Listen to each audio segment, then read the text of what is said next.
By reversing an inexpensive canvas, you can create a unique piece of home decor. Join me and I'll show you how.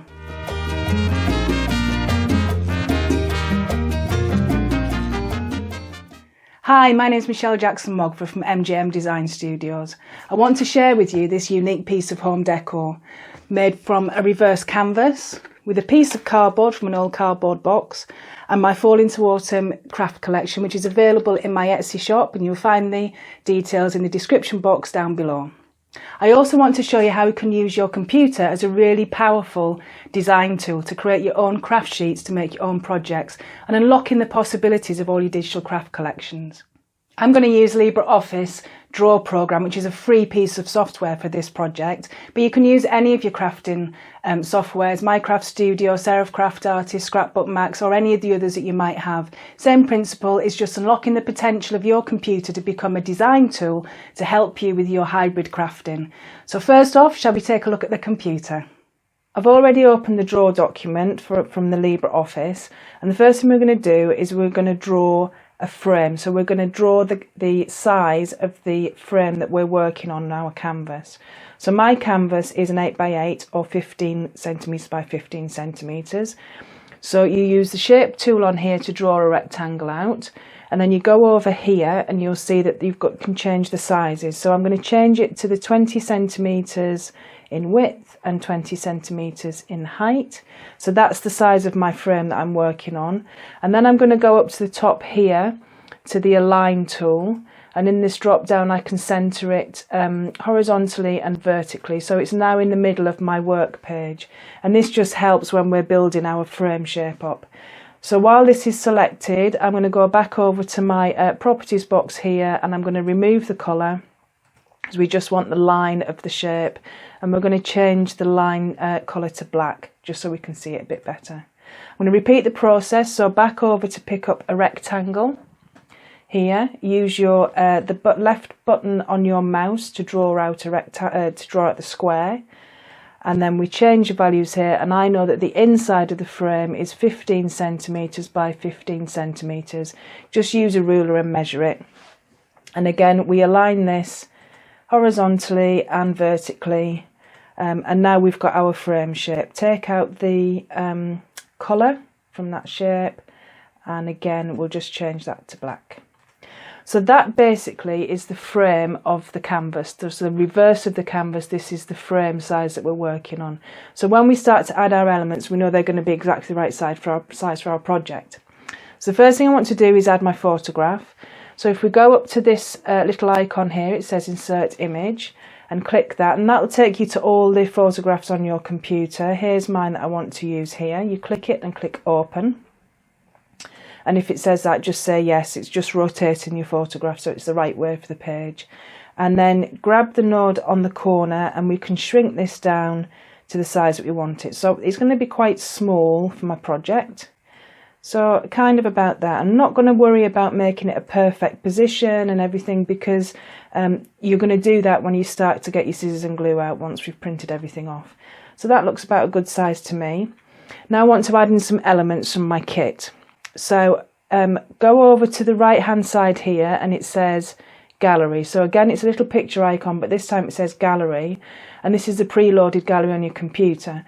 In my Access All Images video, I do show you how to add elements from your own collection. So I've already added my Fall into Autumn images, so just check out the video, and it's all the information's on there for you. Now I know the first thing I want is this book page here to go behind my photograph, like a mat basically. So we're going to just draw this out, make it slightly bigger, and then we're going to go up to the arrange bar here, tool here, and all your softwares, different softwares will have this, so you can put things front and back. You see it says front, bring to front, and centre back. You just have to find them, they'll all be in slightly different places.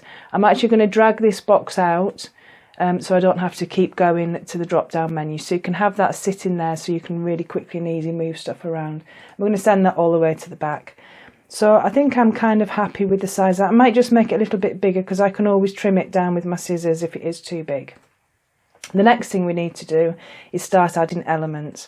So I'm going to bring on the elements that I want inside my frame. So I want the blackberries overhanging the photograph. So this would literally be behind. So if we just send that, no, we'll bring that forward. In fact, if we just bring the, so I've brought the square forward. So that's telling me this is going to be behind inside my frame. So it's against the canvas, if that makes sense. And I'm going to pick up, we have got the rose hips on the inside. And if you click an image and click it again, you get the nodes will turn orange, and it means that you can turn things. So now we can roughly have an idea of positioning or orientation of our objects, and then you can resize them down. So it's as simple as that. We're just going to build up a picture, and I'm going to bring in my little squirrel here. He's going to sit inside the frame as well. So I know he's going to sit inside. So you see I've got him so that the black line it would be over him. So I get the idea of his sizing. So that's the inside of my frame designed, and then you can just start to bring on your other elements to build up the outside of your frame. Now you don't have to do everything in order, because obviously you're designing. So use your workspace on your computer like your craft desk. So I know I want an acorn, but I don't quite know where he's going to go at the moment. So we'll just drop him onto the grey space there. And then moving down, we can just start to pick up elements. So I know I want my deer somewhere over here. And the conker, I'm not sure yet. And there's the conker there. And you just go through your kit and you pick up the bits that you think you might want. And we'll drop them onto the page. So like I said, you're using this like your craft desk basically at home. And using your tool as a really powerful, your computer is a really powerful design tool. Get me worms mixed up. So we'll drop some leaves on because we want lots of falling leaves. So we'll bring them on. I know that I want my oak leaf over there. I'll have this falling leaf here and this one here for now. We'll go down the page. We'll have the owl, and I know that he's going to sit up there somewhere. I'll resize him in a minute. And we go down, don't want the pumpkin, got the squirrel, and I know down the bottom are my, just move this back into position, my toadstool and my mushrooms. So here we go. There we go. Now we can start to arrange this. Now what I do is I go down to the bottom here, and you've got a zoom in and zoom out tool, and I'm just going to zoom out a little bit so I get a view of my whole workspace with all my images on, so I can see what I've got to play with. Okay, so owl needs to come down slightly in size. I'm not going to do the whole thing because I just want to do this to give you a general idea of what you can, how you can use your computer to make up your own designs and then print them off with your own design sheets. So we'll maybe have this leaf here. Now it doesn't matter, all we're doing this for is an exercise really on getting the right size. It doesn't have to be in the exact position it's going to be in the design at the end. It just gives you a good idea on sizing. So when you're printing off, you're not wasting paper and ink because you've made up a design sheet. Now I want to flip these toadstools the other way around, so I'm going to go back over to here. So you click the little settings button here and click properties, and that will take us back to our toolbox, and down the bottom of this toolbox is the little flip, so we can flip things one way or the other. So I've turned my toadstools going that way. This is a great thing with digital crafting, using digital images to craft with, because you can have the exact size you want, the orientation you want, the colour you want. It's absolutely limitless, the possibilities with digital crafting. That's why I love it so much.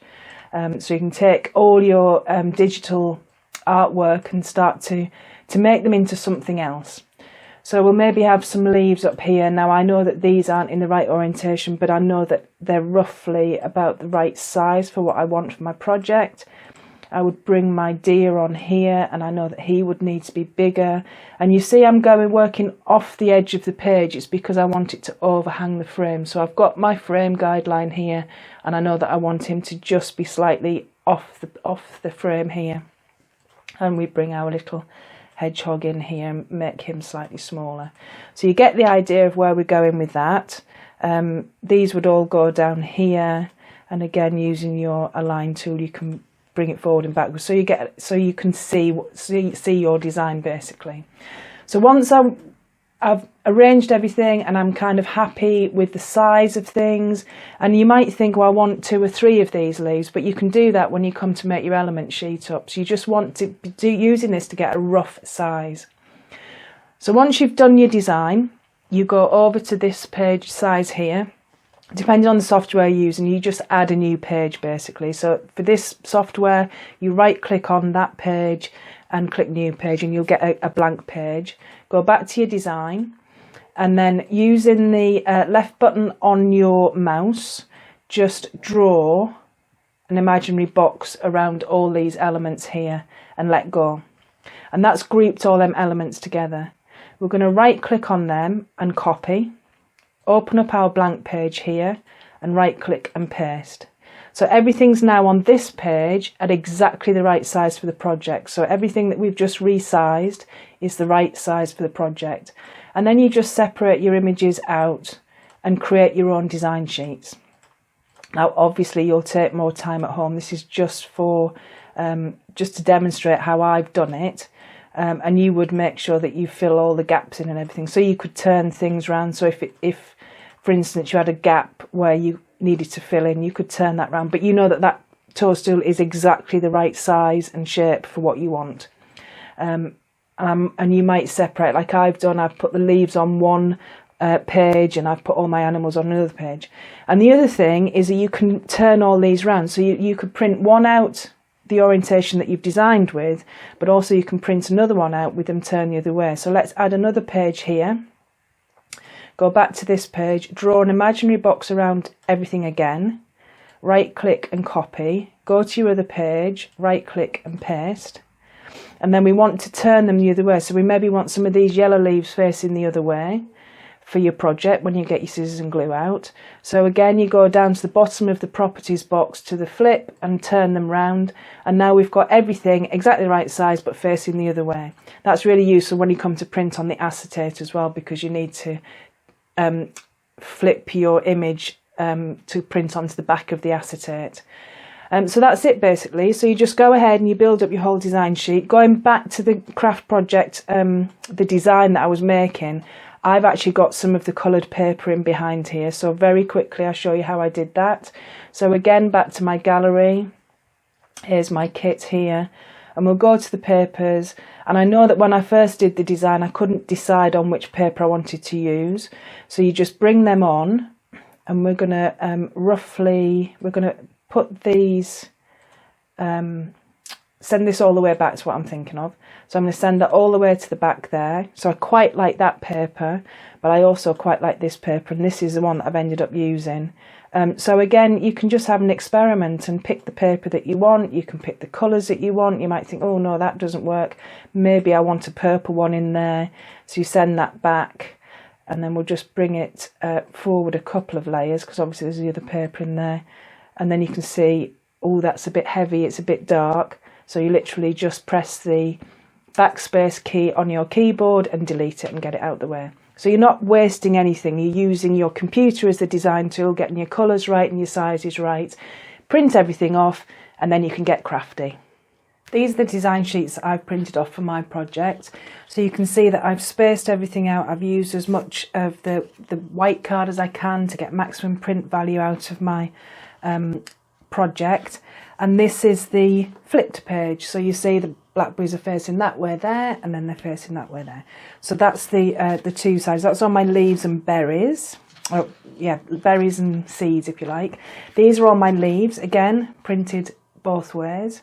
And you see that I've just, this section here is what came off my project, and then I've just copied and pasted it again. So I've got plenty of leaves to add extra ones if I want them, and then you've got them for other projects as well. And they're all my animals, again printed out twice in case I want to lots of toadstools, or I want to decoupage my images. So it's really versatile to use a computer and digital images, because you can have them as many times as you want, never ever run out. Brilliant. So these are all printed onto 200 GSM bright white card. because I know a lot of you ask what I print on. So this is just a 200 GSM white card, and I have a bog standard print at home printer. It's a Canon and it's a TS50, I think it is. So not one of the latest ones, it's just an ordinary printer. My photograph and my book page I've printed onto, and also my background papers I've printed onto a 120 GSM bright white matte photo paper, because I don't like shiny photographs, but that's personal choice. So that's my book page and my photograph, and there's a gap there because I didn't have anything to fill it with, but you know, you can always try and find something to fill it with. And these are my papers. So you see I printed off both because I didn't know which one I wanted to use. And then this is the acetate sheet that I printed off. So if I just turn that round, you'll see it.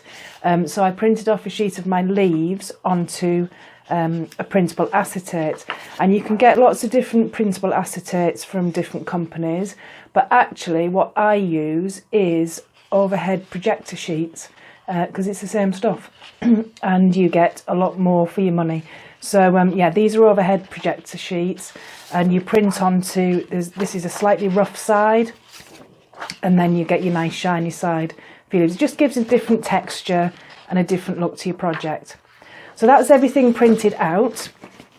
So the first thing we're going to do is we're going to look at the frame, because we need to, we're going to use water on this, so we need it to dry obviously before our project. So a piece of corrugated cardboard from a packing box, that's all this is. And on it I've drawn around my canvas, so this is the outside of my canvas, and then I've measured the width of the frame here, which is about 2.5 centimetres, and drawn another square in the middle. And it doesn't have to be exact because we're going to rip it anyway, so it doesn't have to be an exact, it doesn't have to be perfectly straight or anything. And then you just go ahead and outside of the line rip the cardboard away and get that lovely rough texture to the edge of your frame here, like this. So you'd rip all the way down there and do the same for the center of your frame as well. And then you need to peel off this top layer of cardboard. Now if you do it when it's dry, sometimes it comes off really easy, but sometimes you get left with these bits here. So what I suggest you do, or what I do, is I spray it with some water. It's a plant sprayer I've got. Spray it with some water and leave it for, I'd say probably about 5 minutes. And then when you go back, you'll just be able to peel that top layer of that cardboard off really, really easily. And then you just need to leave the whole frame to one side to dry, but that's fine because we're going to do the rest of the project, or get the rest of the project ready before we assemble. So make sure it's perfectly dry, because it does, obviously spraying it with water does make your corrugated cardboard quite wet. This is my finished frame, which we'll come back to, and I'll talk into more detail, but this is the idea. So you've got that lovely rough edge here, and then you've stripped off that top layer of the paper. So that is your frame, but we'll come back to that when we come to assemble. So the canvas I've used is a very inexpensive canvas from, I think this one came from Home Bargains, and I think it was about $2.99, something like that. In fact, I don't even know if it was that much money. I think it might be $1.99. Anyway, an inexpensive canvas. Home Bargains, B&M, even pound shops, the works, anything like that. And it's a deep edge, and I've done an 8x8, which is 20 centimetre by 20 centimetre, but the size is entirely up to you. But if you make it deep edge, it means that you're going to get that lovely recessed frame that we can build into and get your 3D feel to your project. So I've already gone ahead and painted 3 of the sides of my frame, and the way I do this, I won't be as messy as I normally am. So I'll get my little bit of paper here, and this is the paints that I've used, and it's nothing clever, nothing fancy. So I've got some different coloured brown paints on here, so just put a little bit more on there. I don't know if this is dry. Oh, crispy brush. Right, so what I do, try not to get too close to the camera, is I just mix it onto the surface that I'm painting. So this is the, this will be, I think it's burnt umber. And then I've got a burnt sienna, and I'm just going to mix it in on the canvas. And then we're going to go with a raw sienna to get the lighter colours. And you're going to build it up to get kind of that wood effect, really. So just mix it onto the surface that we're painting, and then you can add in lighter colours if you want sort of a lighter streak. And then when the sides are dry, what I've done, and I can't do it now because obviously that is still wet, but when it's dry, I hope you can see the effect there, there we go. When it's dry, I go over the top, I dry my brush off, and I go over the top with, that's raw sienna. Which one is it? This one, it's a copper coloured metallic acrylic. So you'll see it on my plate there. So it's this copper colour metallic acrylic. And to dry brush, you literally just use a piece of paper to smush your brush on, so there's no dampness, and then you would just dry brush the copper colour over the top, and it just gives it an extra bit of shine and detail. So that's it. So once you've painted the edge of your frame, again, leave that to one side to dry with your corrugated cardboard, and then we'll look at building up the rest of the project. So we'll start with the inside of the frame. So I've already cut my photograph out, and I've matte and laid it onto some metallic cards. So I've used a gold and a kind of a coppery colour because that fits with my project. And before I mount it onto that, which is what it's going to end up on, I want to draw the shape, the size of it and the position of it onto my background paper. So I'm just going to position it on my background paper and simply draw roughly around the photograph. Now again, as I said, it's a rough idea of where we want it because we're going to do some more ripping and tearing of the frame. So you've got the line here of where the photograph is going to sit roughly. Just do it a bit darker so you can see it. I'm going to just take a knife here and just cut out the centre of that square, and then what we're going to do is we're going to tear around, but we're going to go beyond that pencil line. So beyond the pencil line in just a rough tearing shape. And we're going to tear out our frame. And it doesn't have to be even or regular. And if you tear towards you, you're going to get that lovely white river effect as well. Just tear around this frame here. I keep pulling it towards me and forgetting it's got to be seen on camera. And tear this here. So we tear out all the way around like that, and then you see that that photograph will fit within there. But then we're going to take this a step further, so we're going to start to tear backwards, so towards the edge of the frame. Just do little tears at irregular intervals, so it doesn't have to be even, and they can be different depths as well. And just tear all the way around your frame like that.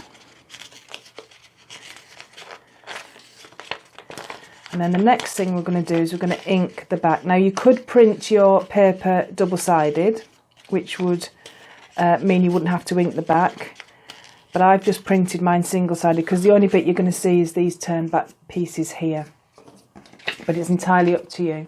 So if I just get my craft mat or crinkly baking paper, and we're going to turn the paper over, and I'm going to get some ink. So I'm going to use a spice marmalade because it fits the colours of my project, and literally just go around on the back, because this is the bit we're going to roll back with your ink like this.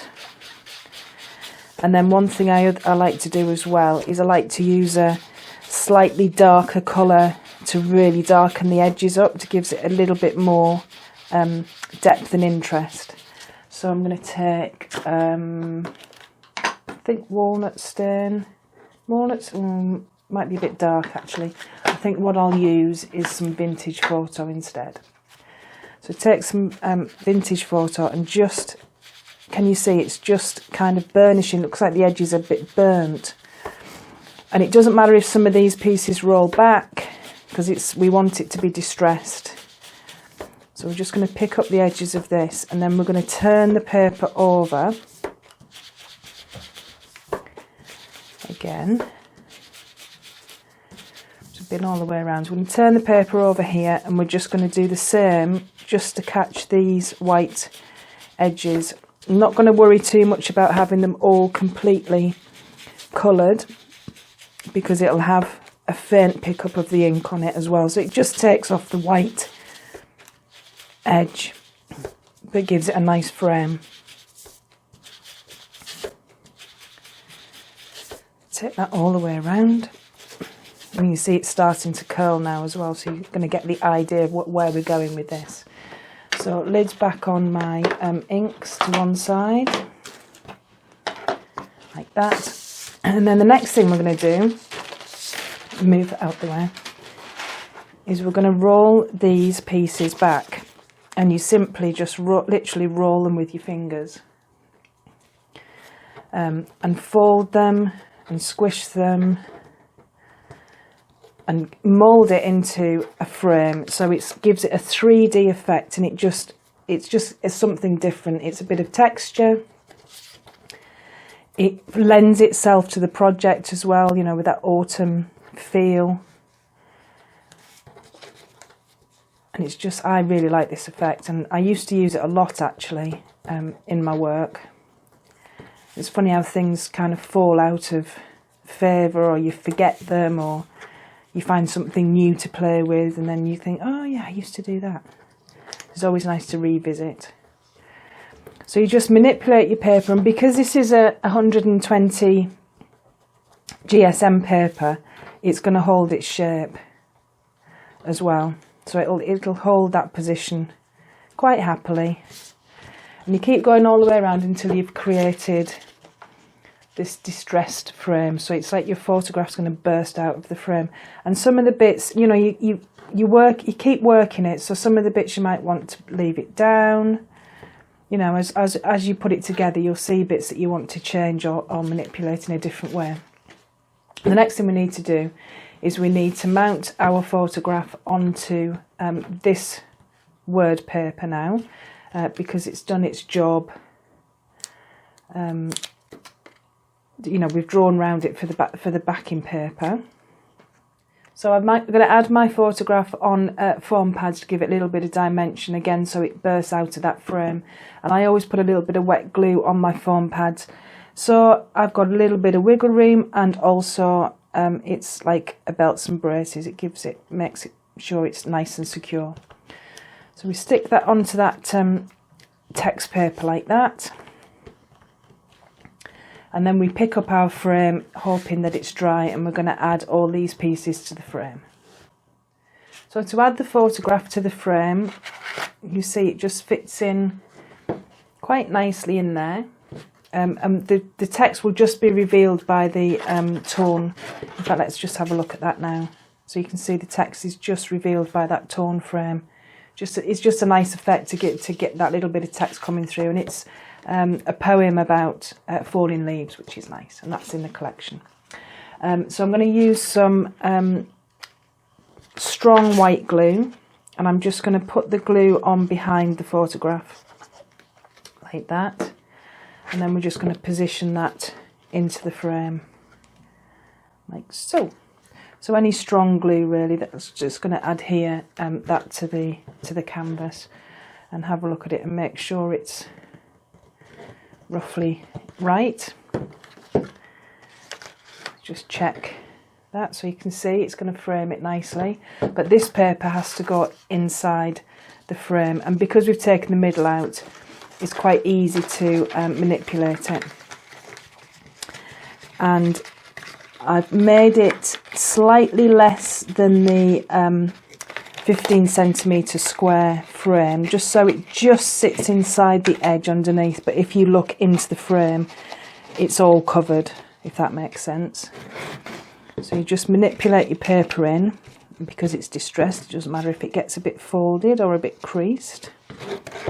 So we put the paper in like that and then you've got that nice effect of the photograph popping out of that frame.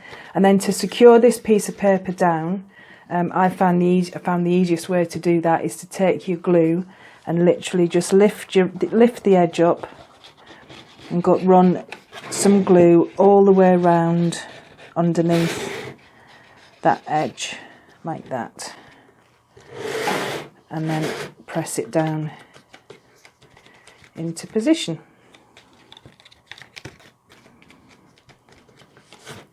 And now we're ready to start decorating with our embellishments. When it comes to cutting out your embellishments, don't worry too much about being exact. So you'll see when I've cut mine out, I've kept this white line around the edge just to make life easier for me. And I've left all these pieces in landlocked as well. And there's different ways that we can cover up this white edge if you don't want it. If you do have one of the clever scanning and cutting machines, or you can make up your own cutting files from your designs, then please go ahead and do that. That's absolutely fine to use your digital cutting machines to cut out your images, makes life easier. So in these landlocked areas, all I'm going to do is take some coloured pencils and I'm literally just going to colour in the gaps. And it's just a great cheats way of not having to cut all these pieces out by hand if you're doing it all by hand. So I'm using kind of a burnt ochre colour there, and I'll maybe go across all the top of it with a bit of, very lightly with a bit of green, just so it starts to look like part of the blackberry bush, like this. And you could even take in some dark brown here and just start to add a bit of shadowing as well. And it'll just trick the eye into thinking that there isn't a big landlocked area of card left in there. So that's one thing you can do to cover it, and you can also ink it if you want to, or you can cut them out if you're feeling brave. And then for the edges where it's white, literally just take your ink and ink pad. So I've got some cut and dry foam here, and I've got my inks, and just take your ink to the edge of your piece, and actually it gives it a really nice piece of definition. And if you're inking everything all together, then it kind of unites everything, it sort of unifies, gives it the same kind of look. And again with the berries, I would just take some purple ink and go around the edge of the berries. I'm not going to do the whole thing now because I think you get the idea.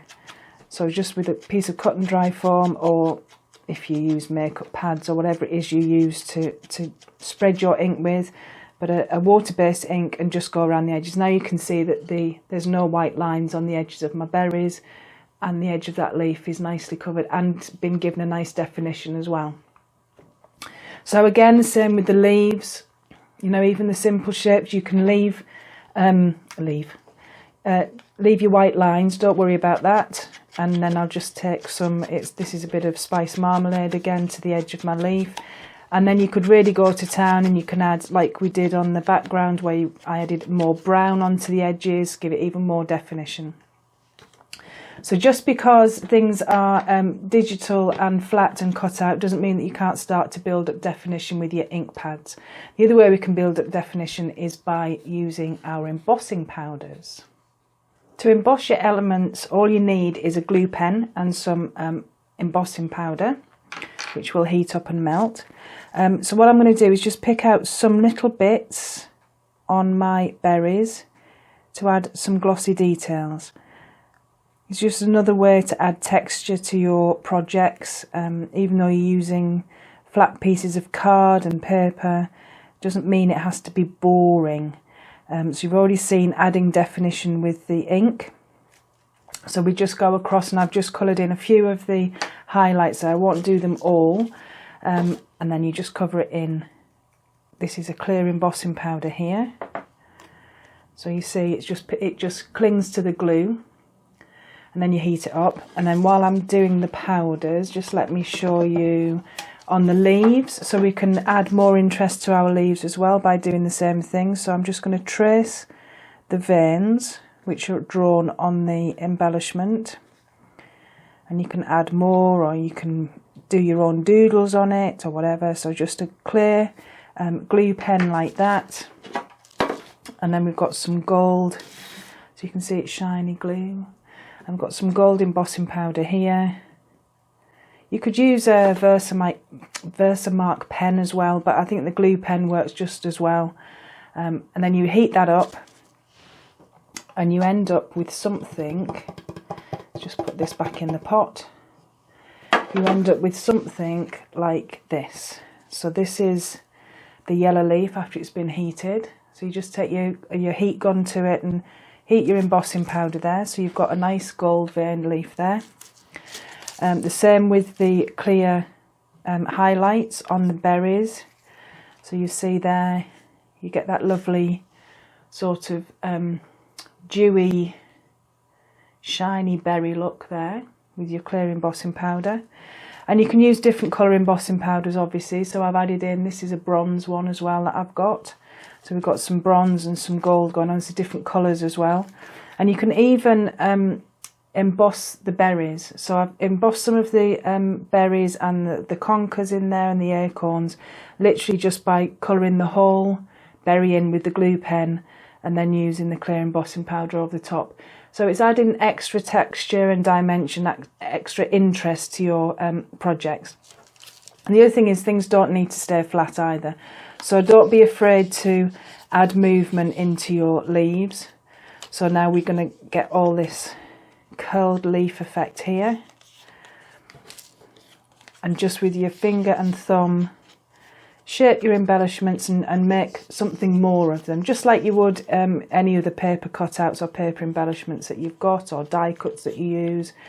Just treat it in the same way. So add more interest to your pieces. You know, it's just crafting after all. Okay, so now what we're going to do is we're going to start to build up the inside of the frame. I've started to add my elements into the inside of the frame, and I'm using silicone glue to do it, so it gives it more dimension. So again, we're just building up that picture, and you can see that the berries are overhanging my photograph, and then you manipulate the frame as you put things into position so that you can flatten them, or you can put them under or over leaves, so it all becomes part of one picture. So let's put we'll put the rose hips in next. Whoops. So the rose hips are going to come just over here, and I think they fall a bit short of going on the edge of the frame, but that's fine because we've got our corrugated frame to add in a minute. So I'm just going to flatten that down there, just so that that will sit nicely over the top of there. So it all becomes part of the picture. Like I say, the corrugated frame is going to cover this bit where it falls short, so don't worry about that. And then we'll add our little squirrel into the bottom, and we're just going to put, I'm going to put a bit of glue on his bottom half and then leave the rest of him free so we can manipulate him a little bit. And we're going to have him down here just on the corner of the photograph like that. So that's the inside of the frame done. So now hopefully your corrugated frame is dry. So going back to me talking through this with you, so we ripped around the edges to get this rough frame here. We sprayed it with water and peeled the top layer off, and then all I did was I took my cotton dry foam and I used vintage photo, tea dye and walnut stain ink, and literally work into your frame with your inks to age it and give it dimension and give it definition, and just break it down from being that piece of corrugated cardboard that it is, and really go quite heavy on the edges with the walnut stain there, and you get a nice effect. And then you simply decide which way round you want your frame. So I think that looks okay to me like that. And then we're going to add this. Now you could use your silicone glue or you could use a hot glue gun, whatever you like, but it needs to be a strong glue to make sure it stays in place. Go all the way around the frame and then just put that in place like that. There we go.